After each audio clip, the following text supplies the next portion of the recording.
ಎಲ್ಲರಿಗೂ ನಮಸ್ಕಾರ.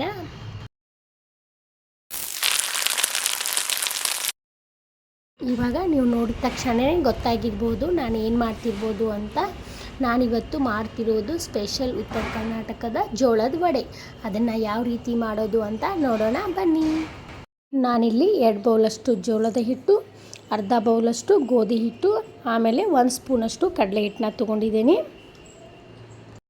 ಸ್ವಲ್ಪ ಉಪ್ಪು ಹಾಗೆ ಸ್ವಲ್ಪ ಓಂಕಾಳನ್ನ ಹಾಕಿ ಇದನ್ನು ಚೆನ್ನಾಗಿ ಹಿಟ್ಟನ್ನ ಕಾಲಿಸ್ಕೊಂಡು ಇದನ್ನು ಒಂದು ನೈಟ್ವರೆಗೂ ಎತ್ತಿಡಬೇಕು. ಇದನ್ನು ನೀಟಾಗಿ ಕಾಲಿಸ್ಕೋಬೇಕಂದ್ರೆ ಒಂದು ಚಪಾತಿ ಹಿಟ್ಟಿನ ಥರ ಇದನ್ನು ನೀಟಾಗಿ ಕಾಲಿಸ್ಕೊಂಡು ರಾತ್ರಿ ಎಲ್ಲ ಇದನ್ನು ನೆನೆಯಿಟ್ಕೋಬೇಕು ಹಿಟ್ಟನ್ನ. ನೋಡಿ ಈ ಥರ ರೆಡಿಯಾಗಿ ಇದನ್ನು ಮುಚ್ಚಿ ಇಟ್ಬಿಡೋಣ. ಇವಾಗ ಬೆಳಗ್ಗೆ ಆಗಿದೆ, ಹಾಗಾಗಿ ನಾನು ವಡೆಗೆ ಮಸಾಲೆನ ರುಬ್ಕೊಳ್ತಿದ್ದೀನಿ. ಅದಕ್ಕೆ ಬೇಕಾಗುವಂಥ ಸಾಮಗ್ರಿಗಳು: ಮೆಣಸಿನಕಾಯಿ ಅಂದರೆ 10 ಮೆಣಸಿನ್ಕಾಯಿನ ತೊಗೊಂಡಿದ್ದೀನಿ. ಆಮೇಲೆ ಓಂಕಾಳು, ಬೆಳ್ಳುಳ್ಳಿ, ಕರಿಬೇವು ಸೊಪ್ಪು, ಕೊತ್ತಂಬರಿ ಸೊಪ್ಪು, ಜೀರಿಗೆ. ಮೆಣಸಿನಕಾಯಿ ಮತ್ತು ಕೊತ್ತಂಬರಿ ಸೊಪ್ಪನ್ನು ಸ್ವಲ್ಪ ಜಾಸ್ತಿ ತಗೊಳ್ಳಿ. ಇವಾಗ ಎಲ್ಲನೂ ಮಿಕ್ಸಿಗೆ ಹಾಕ್ಕೊಳ್ಳೋಣ. ಇದನ್ನು ಸಾಫ್ಟಾಗಿ ರುಬ್ಕೋಬೇಕು.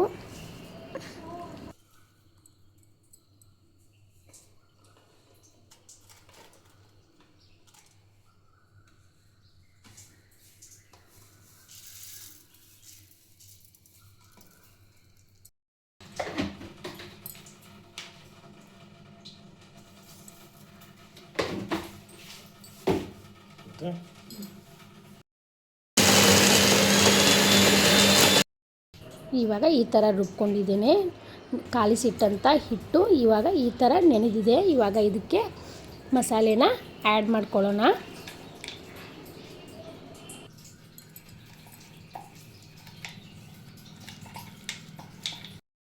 ಇವಾಗ ಮಸಾಲೆನೆಲ್ಲ ಈ ಥರ ನೆನೆಸಿಟ್ಟಂಥ ಹಿಟ್ಟಿಗೆ ಕಲಿಸ್ಕೋಬೇಕು.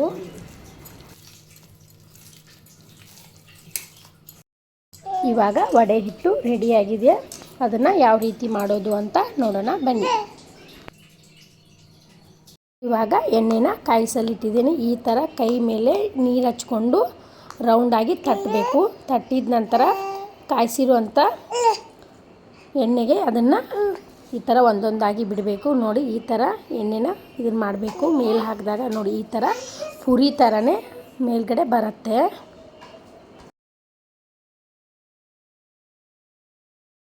ಉತ್ತರ ಕರ್ನಾಟಕದ ಸಾಂಪ್ರದಾಯಿಕ ಅಡುಗೆಯಲ್ಲಿ ಇದು ಸಹ ಒಂದು.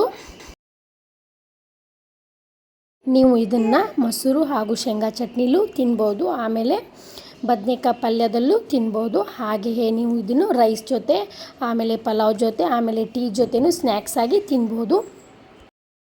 ನಿಮಗೂ ಸಹ ಈ ಅಡುಗೆ ಇಷ್ಟ ಆಗುತ್ತೆ. ನೀವು ಸಹ ಇದನ್ನು ಒಂದ್ಸರಿ ಮನೇಲಿ ಟ್ರೈ ಮಾಡಿ. ಹಾಗೆ ಯಾವ ರೀತಿ ಬಂದಿದೆ ಅಂತ ಕಮೆಂಟ್ ಮೂಲಕ ತಿಳಿಸಿ. Thank you.